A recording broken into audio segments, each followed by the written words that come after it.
Hi, my name is Tyvis Powell, former Ohio State Buckeye and national champion DB. Welcome to the Buckeye Cast. These guys was born and bred in the Buckeye State, and they like to talk Buckeye football and drink bourbon.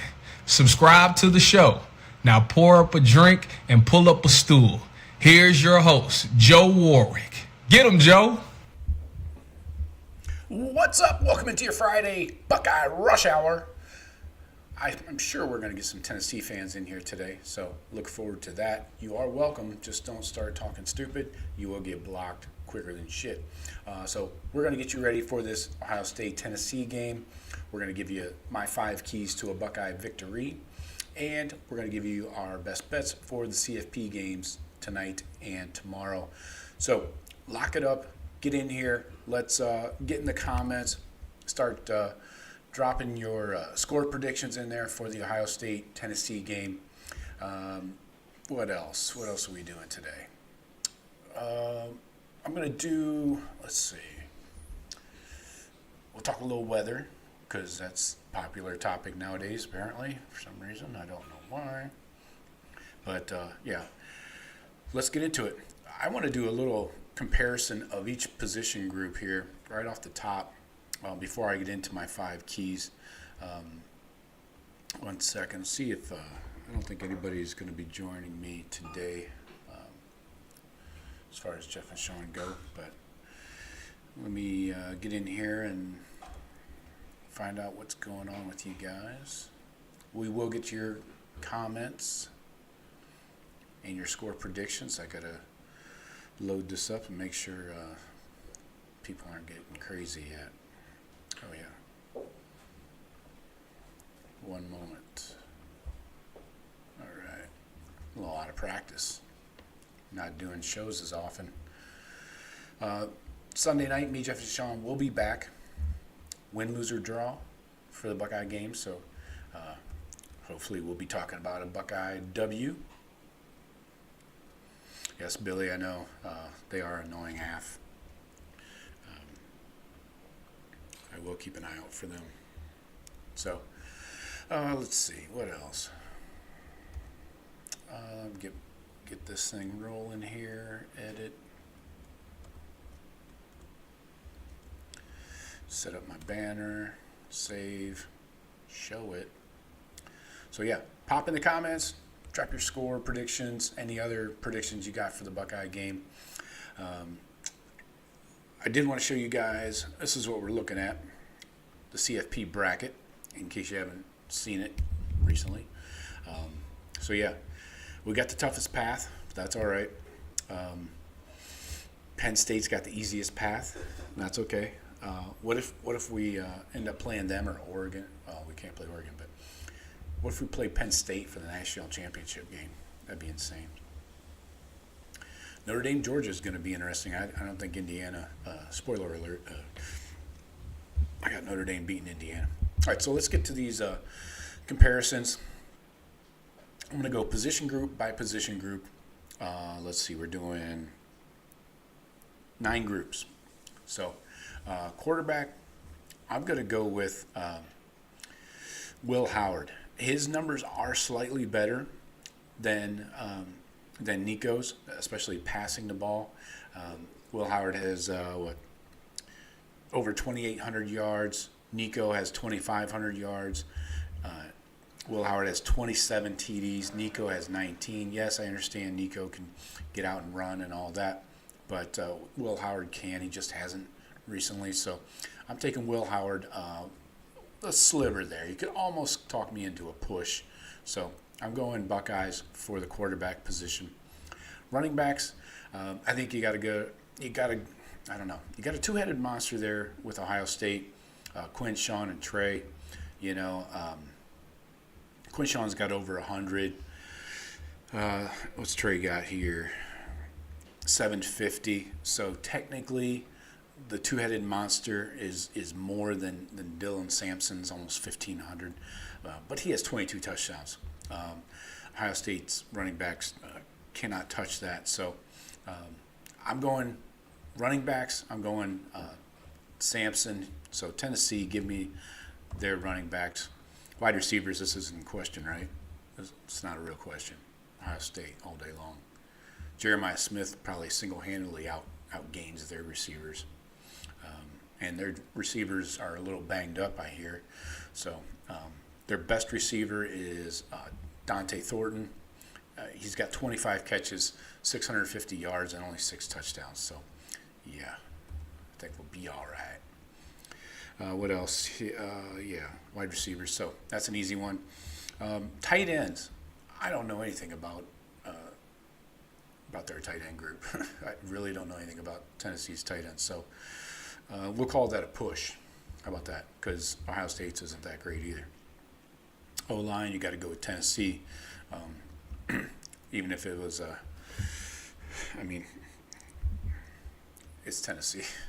This MASH unit the Buckeyes have rolling in their 5th, 6th, 7th version of an O-line this season. It's brutal. But what else? D-line, got to go. Oh, this is a tough one. Now, they have Pierce. He's a good edge rusher. Got another dude that might be a let me see what we got here on the PFF big board for Tennessee. They've only got like 5. 1, 2, 3, 4, 5. Yep. So they have 5 draft eligible guys on the PFF big board that are most likely going to get picked. They got James Pierce ranked 32nd. So he's your best player on the team. Then you got Omar Norman Lott, the interior guy. He's a senior. They got him ranked 40th. Dylan Sampson's 52nd. Of course, running backs get no love in football anymore. Brew McCoy, the well-traveled wide receiver, 247. And then Cooper Mays, the center, he's a senior, at 270. So the D-line, I think this might be a push, honestly.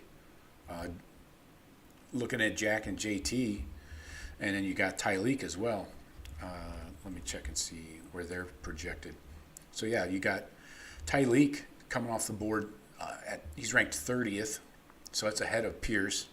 Then Jack Sawyer at 45th, JT 48th.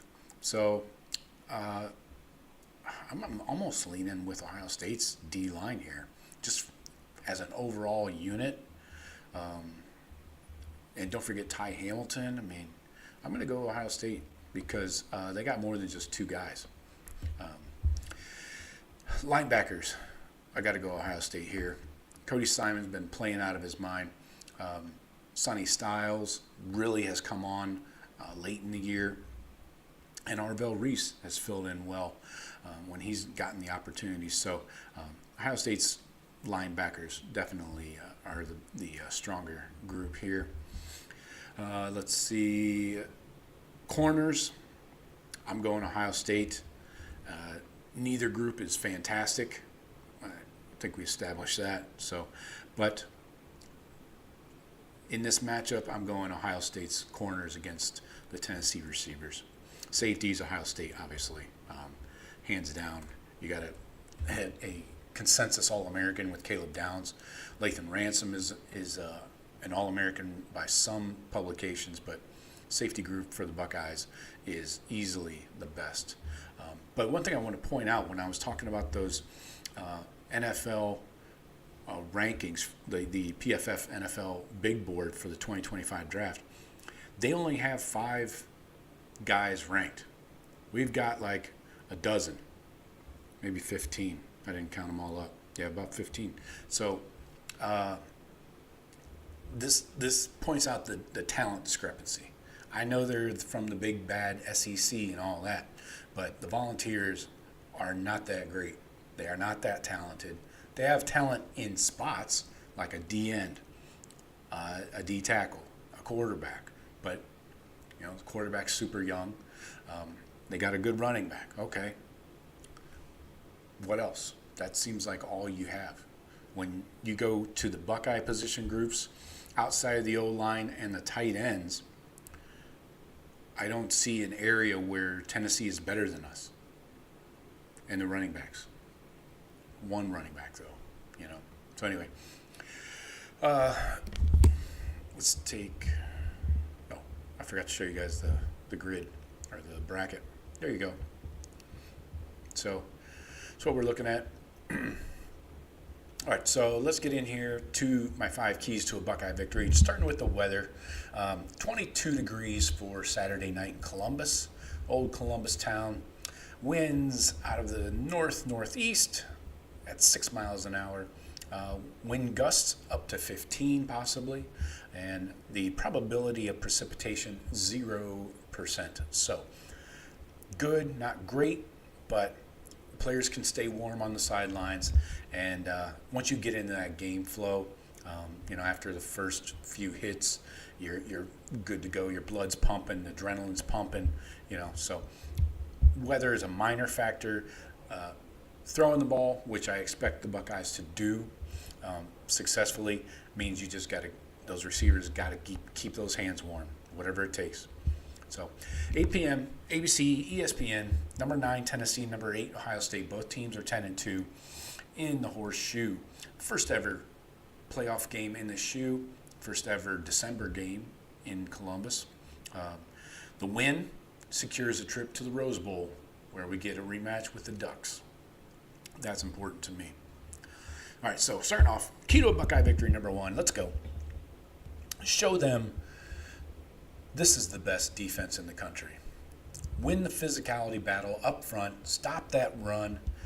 Focus on shutting down the run. Make Nico kill you. Make him do the damage. I don't think he can do it.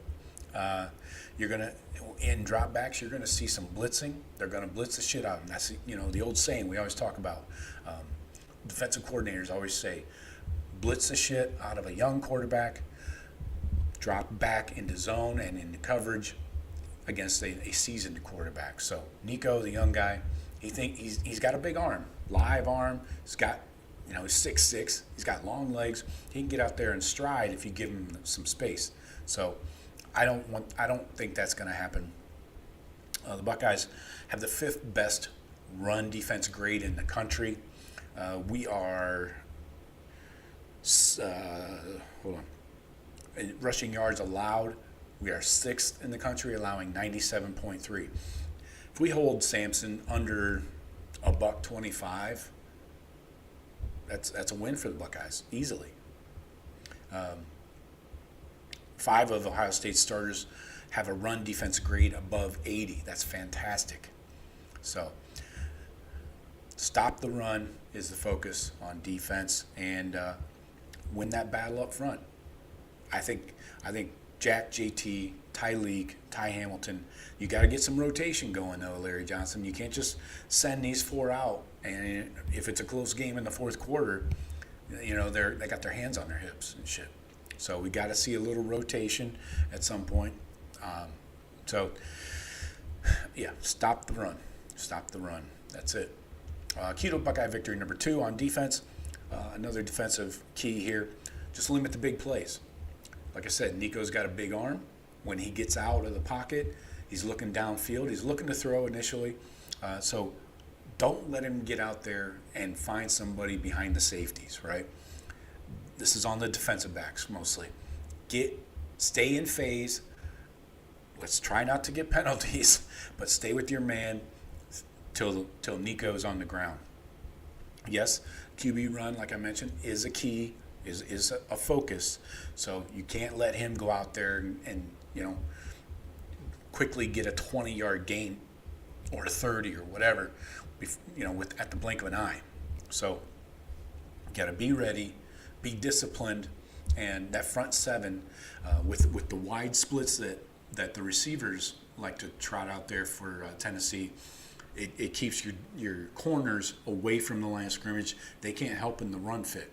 So I would consider 3 linebackers against this run-heavy team, but Jordan Hancock is a solid option too, at run support. So it'll be interesting to see what the Buckeyes do there.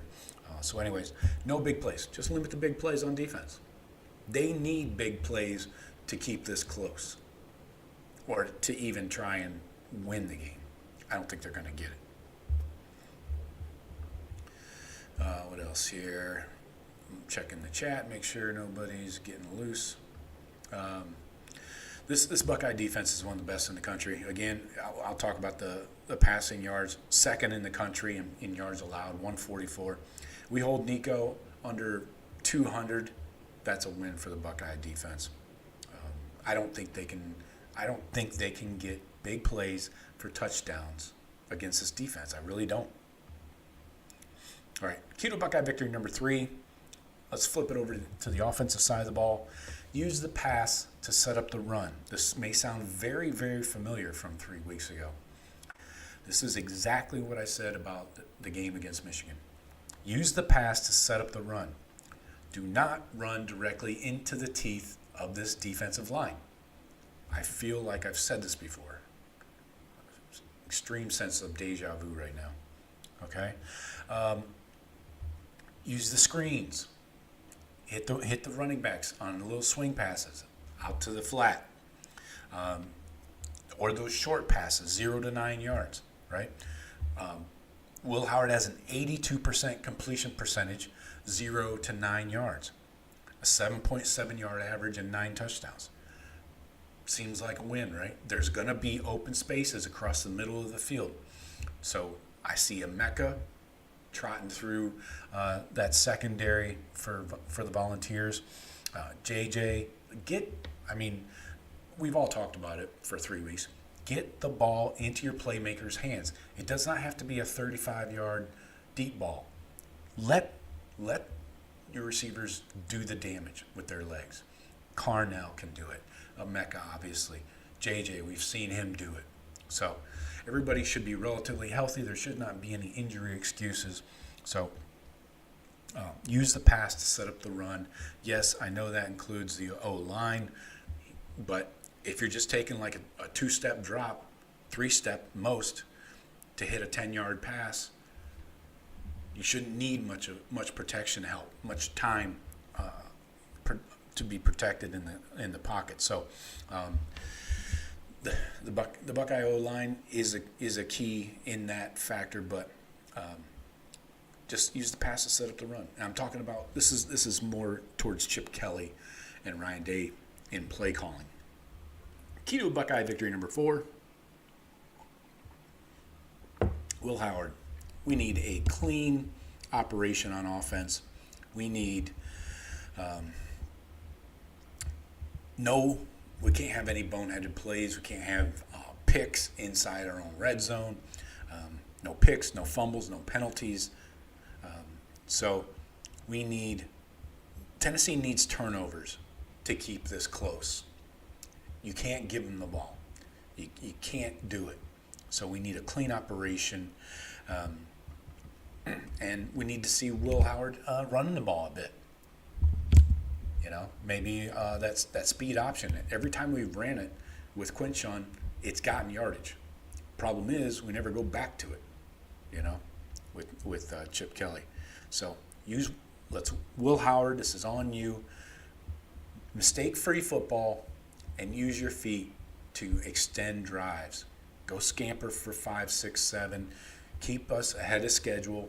Well, that was our problem against the Cheaters, is we got behind schedule and we ended up in 3rd and long on most drives. And everybody knows what's happening on 3rd and long, right?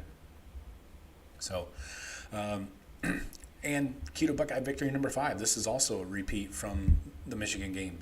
The fans have to bring it.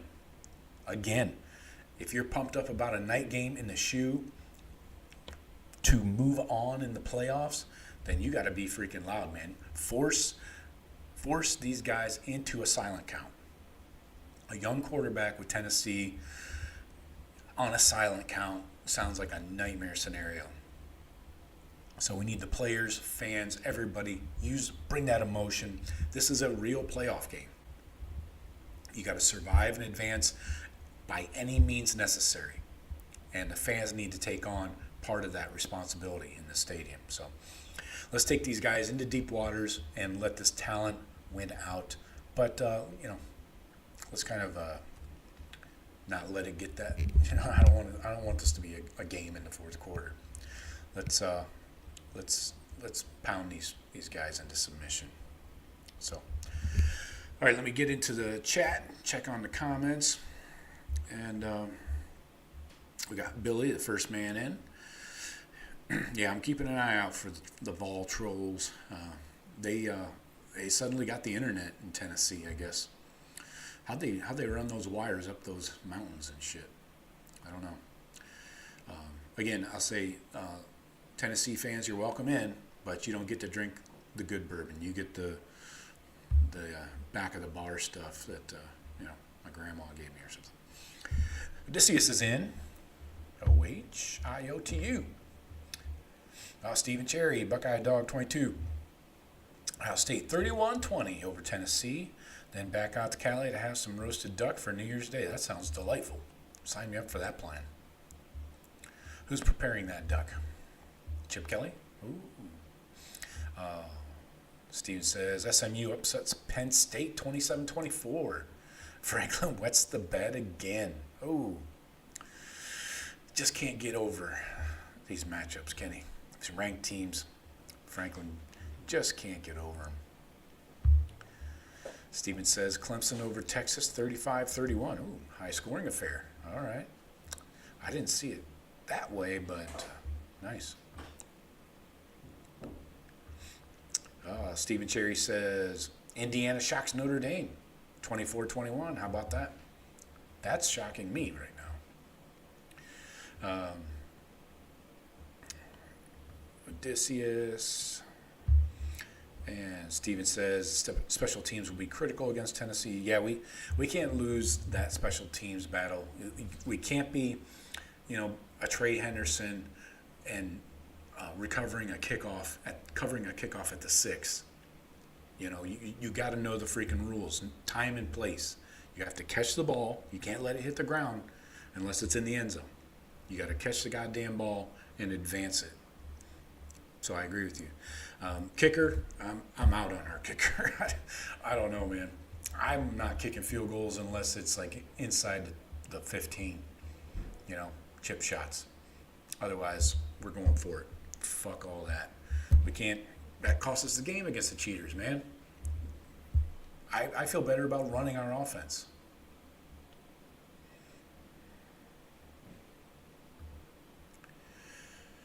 Billy says, Sonny the Nico spy. I like that. He's got the size and athleticism to do that. That's for sure. I think if you see Nico break off a couple long runs, yeah, you will see a spy on him. That's for sure, no doubt. Steven says, my defensive spotlight is Lathan Ransom. Offense, Jeremiah Smith. Those are good ones. Yeah, I like Lathan. Caleb Downs is another good one. Yeah, I don't see them getting big plays on Caleb Downs, not as long as he's on the field. And him and Ransom are the best tacklers on the team. So, yep. Billy says most of the shit-talking Vols fans are too young to remember '98. Yeah, right. Yeah, those guys are a bunch of douches, man.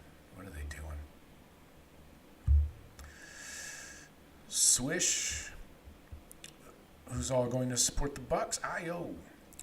Yeah, and again, going back to these volunteer fans, I do not buy the fact that they're saying 35% of the stadium will be Tennessee fans. I can't see it. I don't give a shit if it's 5 hours or 2 hours from Columbus.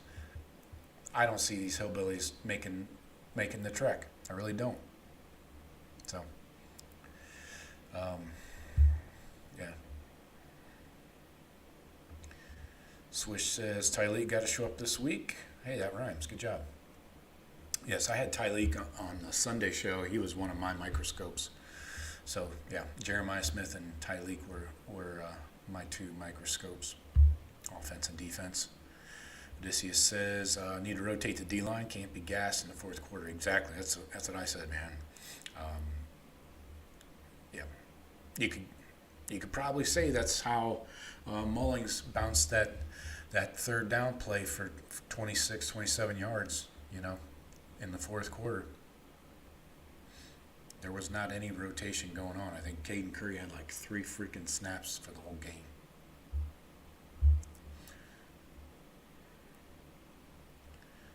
Yep. Swish says, right, they keep talking that their D-line is deep. Time we show our hand on them. Yep. Yeah, I hear that their D-line is deep and all that, but is it quality depth, you know? Is it good quality depth? I would venture to say when you get into your second and third team, it's not the same as your starters. There is a reason why your starters are your starters, right? I mean, the guy behind James Pierce, it's not as good as James Pierce, I would imagine. I agree. Stephen Cherry says, Tennessee hasn't sniffed a natty since T. Martin was the QB, but their fans bark like they won it last year. Yeah, they're one of those classic SEC fan bases that likes to ride the coattails of Bama and Georgia, right? Because they have no trophies in their trophy case, except maybe some Citrus Bowl wins, right? Because you can't spell citrus without UT. Hey-oh, never gets old. So, yeah, I agree, Stephen, that 98 was a long time ago. Oh, Billy says, I heard Mahalski hit the portal. Yes, but he is staying with the team through the playoffs. So that's awesome. Let me find out for you on that one, Billy. Team sacks. Let's see. The Buckeyes have 35 on the year. Tennessee has 29. So that's kind of what I'm saying. James Pierce is their pass rush. That's it, you know. So yeah, I don't know. A lot of woofing. If the fan base is just talking about getting tickets and taking over the shoe instead of talking about the game, they probably don't want to talk about the game. All right. So let's talk some best bets. I'll get back to your comments. First, I got some clips for you. Playoffs? Don't talk about it. Playoffs? You kidding me? Playoffs? I just hope we can win a game. Another game. Playoffs? Don't talk about it. Playoffs? You kidding me? Playoffs? I just hope we can win a game. Another game. All right. You can't have a playoff game without Jim Mora, right? All right. I got a treat for you. Hopefully you guys will be able to hear this. A little Buckeye hype video for you, narrated by Mo Claret. So kick your feet up and enjoy that. I don't know if you guys. Every story takes a journey of its own, where the easy roads don't test you. It's the adversity, the pain, the struggles that turn fear into fire. That's what makes you who you are. There's a standard when you are a Buckeye. It's what separates the extraordinary from the ordinary. Now we have the pen to write how this story ends. Keep pushing. Keep going. Trust the guy next to you. The story for this team has still yet to be written. After all we've been through, after all we fought for, we could have stopped writing, but we didn't. It's in our biggest moments, while staring down adversity, we've pushed through with perseverance, giving every last ounce of fight for those beside us, because we know what stands in front of us. And you swing on! And you swing on! Play after play after play! For 60 minutes! I need y'all for 60 minutes! Play for the love of your brother! The stakes have risen, but this brotherhood, this family, forged into scarlet and gray, we run towards the pressure and take our pain and turn it into passion.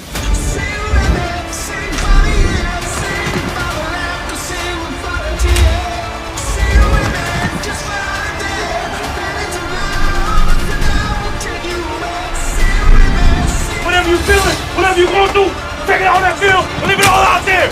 The pain we go through, the pain we got to continue to push out there, put out there.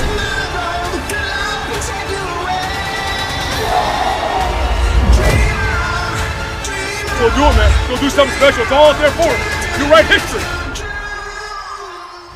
Our next chapter is right now. right here, right in front of us. We're here to tell you our story writes on.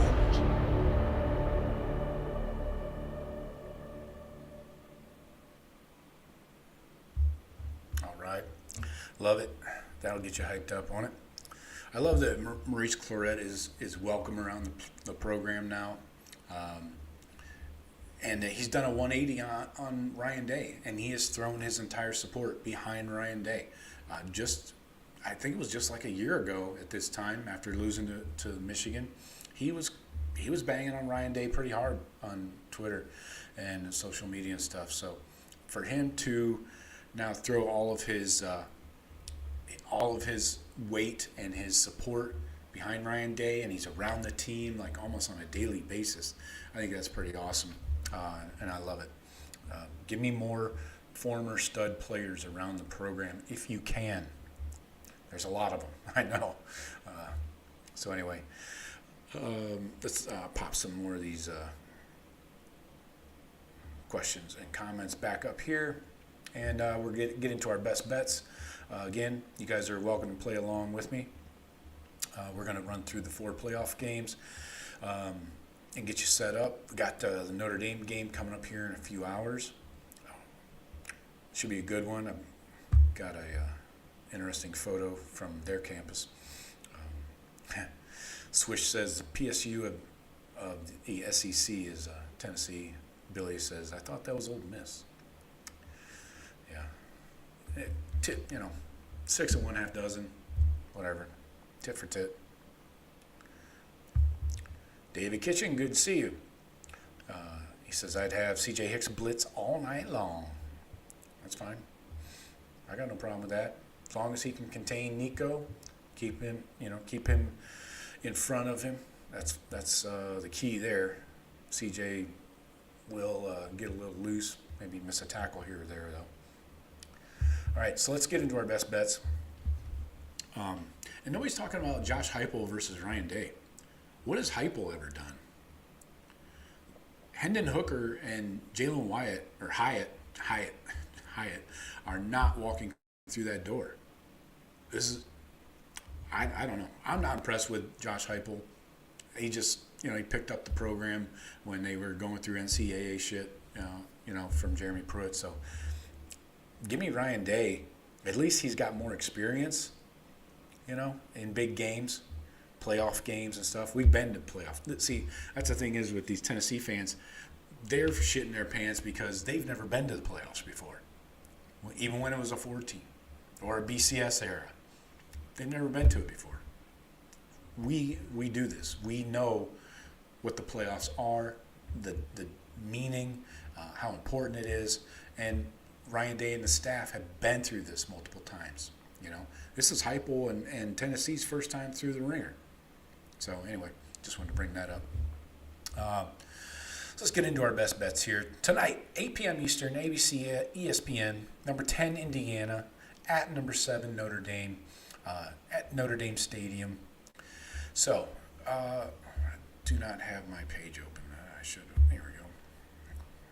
Pull up some stats here real quick. I do have a view from South Bend right now. This is from earlier. There's the stadium. I don't know who had to make the snowman, but they forgot the carrot and the lump of coal and all that stuff and the sticks. But anyway, good effort. It's pretty tall, kind of, I guess. So, there is snow all over the field. But, hey, both these teams are from the north. Shouldn't be a big deal, right? Right. So, starting off, Notre Dame, Indiana. I'm leaning Notre Dame here right off the bat just to kind of spoil things. IU's got number 2 offense in the country in points per game. They're putting up over 40. But Notre Dame's defense has been nasty since that Northern Illinois game, which, yes, you have to give them some kind of – you have to ding their resume for that. But since then, they've really gotten their shit together. They're number 3 in points allowed per game, allowing 13.6.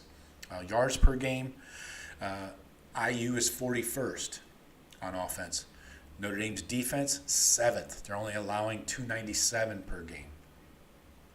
Yards per play, IU is 25th. They put up 6.2 yards per play. But Notre Dame's defense, 5th in the country, 4.4 yards per play. And the third down conversions, they're close. IU is 16th. Notre Dame's 5th. Red zone scoring, IU is 1st. We were 1st at one point. And then Notre Dame's defense is 10th in red zone scoring. So running the ball, I think this is where Notre Dame can really hold down Indiana. Indiana is 69th in the country, nice, putting up a 160 a game on average. And Notre Dame's defense is 44th. So I think in this snow, maybe the weather is a bit of an issue. I don't know if there's wind or not, but I think both these teams are going to try and run the ball. I think I have more faith in Notre Dame's running game than Indiana's, just because the Notre Dame defense is so stout.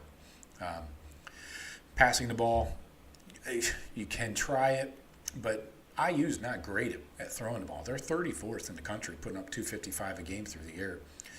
Notre Dame's defense, 3rd in the country, allowing 158 through the air. So if Notre Dame can shut down this Indiana run game, which doesn't seem like that big of an ask, I think Notre Dame wins this game. Sorry, Steven, I disagree. But Notre Dame's offense, 3rd in the country. They're putting up 40 points a game. IU's defense, 6th in the country, allowing 16 points per game. So strength versus strength there. But again, like we talked about with Indiana's offense against Notre Dame's defense, yeah, it's kind of strength versus strength, but I think Notre Dame's defense is better than IU's. Remember, IU hasn't really played anybody. Where's my FPI strength of schedule here? I should have had that loaded up. Here we go. Strength of schedule for Indiana. 67th in the country. Notre Dame 61st. Okay, so we're kind of splitting hairs there. So anyway, I just feel the home field advantage for Notre Dame is a key. Riley Leonard is another quarterback that can run, do damage with his feet. Notre Dame's 11th in the country in rushing yards per game on offense. So, yes, I know Indiana's 1st, but again, who have they played? I still ask that question. Throwing the ball, I don't think that's going to be a huge part of the offense. That is the one weak spot of Notre Dame's offense. So maybe I don't know why they would try and throw the ball. They haven't really tried all year. They're averaging less than 200 yards a game throwing the ball. So could come down to turnovers. Both teams are very good in that department. Turnover margin, IU is 5th. Notre Dame is 2nd. So, could come down to special teams there too, So my action, I'm taking Notre Dame minus 7.5 for the game. But the over-unders here, with the weather involved, I'm taking under 24.5 for the first half and under 52 for the game. So I don't think these two teams are going to put up, 25, 26 points each. I don't see that. All right. So that's your Friday night game. Saturday, you got SMU, the Ponies, going in, they're number 11, going to number 6, Penn State, Beaver Stadium, college, or whatever it's called, Happy Valley. So, yeah, looking at these stats, I think this is a huge mismatch for SMU. They have not played a defense this good, in my opinion. I know their quarterback is slippery as hell back there, runs around a lot, tries to make plays, out of structure. So that's fine. But Penn State's defense is good, especially their front four, and their linebackers aren't terrible either. Penn State's defense is 7th in the country in points allowed. SMU is 8th in the country in putting up points, But if there's any wind in Happy Valley, that really is going to hurt SMU, in my opinion. They like to throw the ball. They put up 270 yards through the air. That's 17th, 270 per game. And Penn State allows 179. That's 12th in the country. So one place I do see a lopsided advantage for Penn State is in the turnover margin. SMU is minus 0.2. That's 72nd in the country. So maybe it's a strip sack from Abdul Carter. Maybe it's a pick, something like that. We'll see. I would be concerned about those turnovers. And the SMU defense, they're top 30 in the country in points, yards allowed, and stuff like that. But Drew Aller, we know what he can do. He can do damage with his feet and his arm. Got to keep him healthy because you don't have Bo Pribula. And then Tyler Warren, he's the X factor. This guy can make plays all over the field, lining up wherever you want him to. So the rushing yards per game, Penn State's put up over 200. They're averaging over 200 yards a game on the ground. I think that could be your factor right there. And if they want to throw the ball, Penn State can do that against this defense. SMU is 95th in the country in opponent yards allowed through the air. So, I'm taking Penn State minus 8.5. A pretty hefty spread for a playoff game. That's why they got to reformat this entire operation with this playoff bracket going forward. And I am taking it under here as well. I think the Penn State defense holds SMU under 20, and maybe we're looking at like a 24-17 kind of game. So I'm going under the 54. Anything in the 50s I think is too high for a lot of these northern games. One more, and then we'll get to the Buckeye game. 4 p.m. on TNT. Yes, I said, you heard me right. TNT or the Max app. I guess that's the new HBO app, right? Number 12, Clemson, and the Dabos going to Texas. Number 5, Texas. Texas Memorial, DKR. Texas favored by 11 in this one. I hate Clemson, like most of you guys. So I'm going to let me check on some. Looking at this, I know Clemson has a good D-line. They always have a good D-line.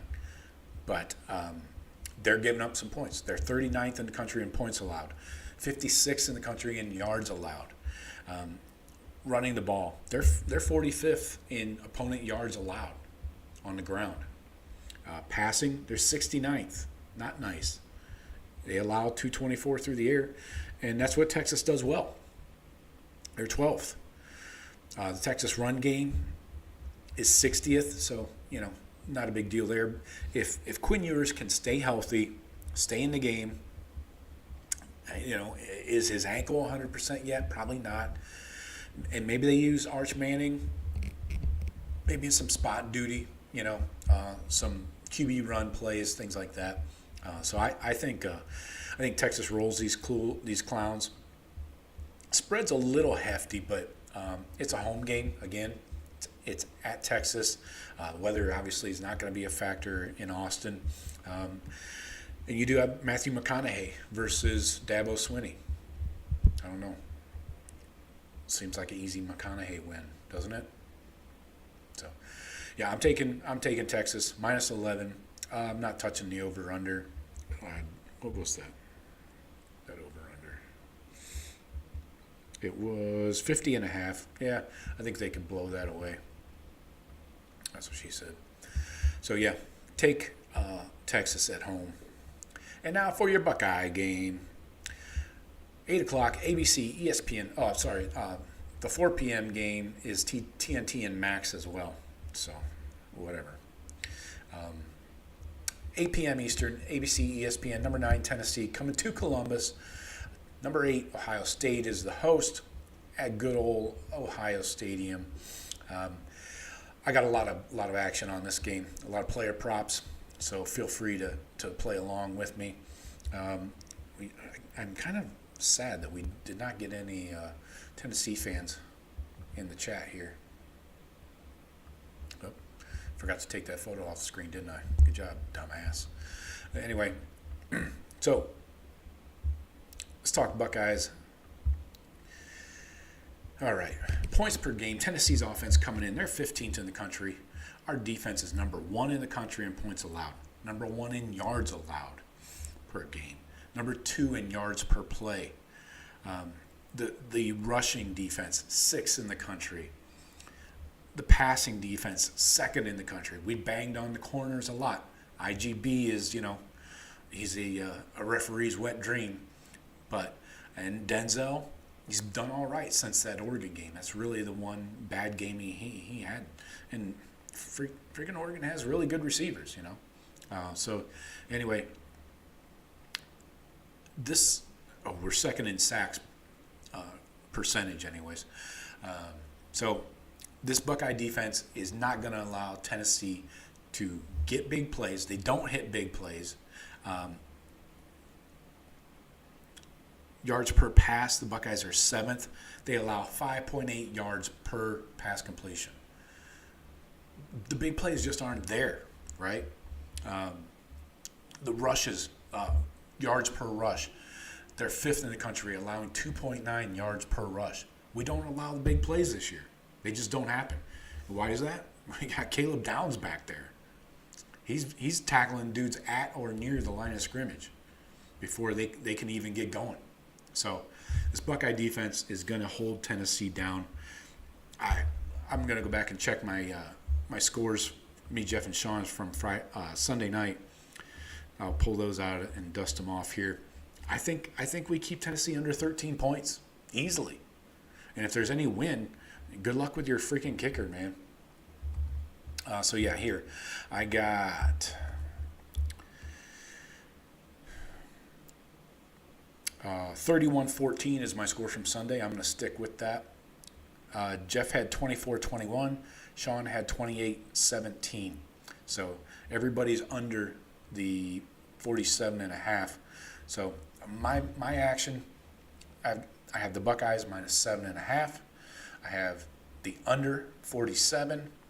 Now your player props. I got Will Howard 1 or more passing TDs for the game. Nico Iamaleva under 200 passing yards for the game. Team points. I'm going Tennessee under 7.5 for the first half. And for the game, I'm going under 13.5. I don't think they get to 2 touchdowns. I don't see it. A young quarterback against this defense, good freaking luck, man. Good luck is all I can say. So, yeah. Let's get back to your comments here. So that's the action I got on these bets. Kind of going chalk, I guess you could say, taking the favorites. But that's how I see it. There probably will be one upset in the mix, but yeah, I don't know. At home games, and Tennessee sucks on the road, so home games is just how I feel it's gonna go. It's an advantage. So Billy's up. Billy, on behalf of the Buckeye coaching staff, I'd like to congratulate Kirk Herbstreit on his son going up north. Yeah, it's nice of you, Billy. He finds something to bitch about nonstop, doesn't he, Herbstreit? He can't. He's getting to be like Marcus Freeman. Keep the Buckeyes out your mouth, right? Am I wrong here? This guy just constantly likes to. I don't fuck with Ohio State fans. Why? I don't think he'd be welcome in Columbus ever again on campus or otherwise. Badass Buckeye, what's up, Bab? That's 23-13. I like that score. Buckeyes win. And take Indiana to win tonight. Okay, I like it. Billy says, I love to see the Hoosiers take it. Okay. I don't have a dog in the fight. I don't give a shit. Only that I put money on it. That's all that matters to me. But it won't break my heart to see. You will have to deal with Kurt Signetti after the game and until their next game. Running his fucking mouth, right? You're going to have to put up with that. He's going to let all of us know it. And there's not a goddamn thing we can do about it, right? Anyway. Billy said, didn't Aller say he was coming back for another season? Yes. Yes, Prebula is gone. Aller is back. Tyler Warren has to be your backup QB at this point, I would say. Steven says, although I can't stand Dabo, I trust Dabo more than Sarkisian.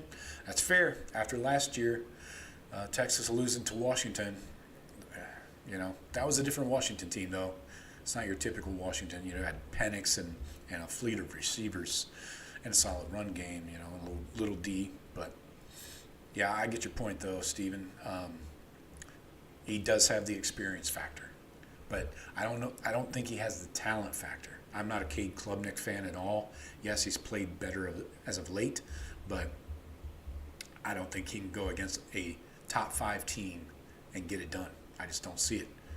Weren't they ranked like 16th? Where's my fucking bracket?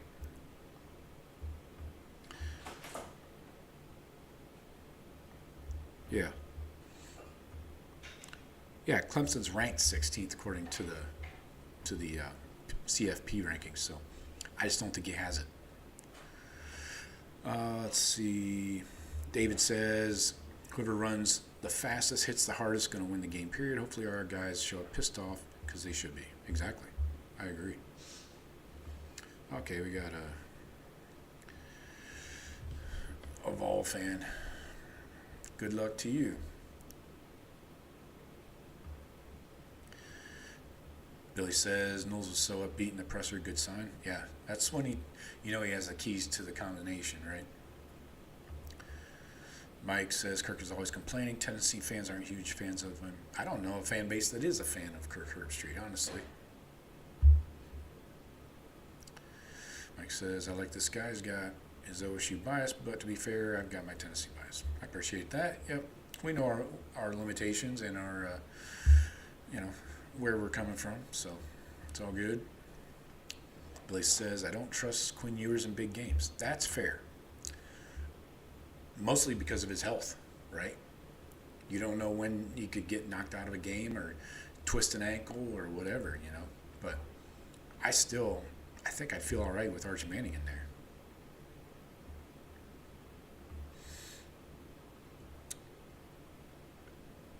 Yeah, David, I agree. I would love to have any kicker. Miami of Ohio. What about that Jesus guy from Eastern Michigan? Sign me up for him.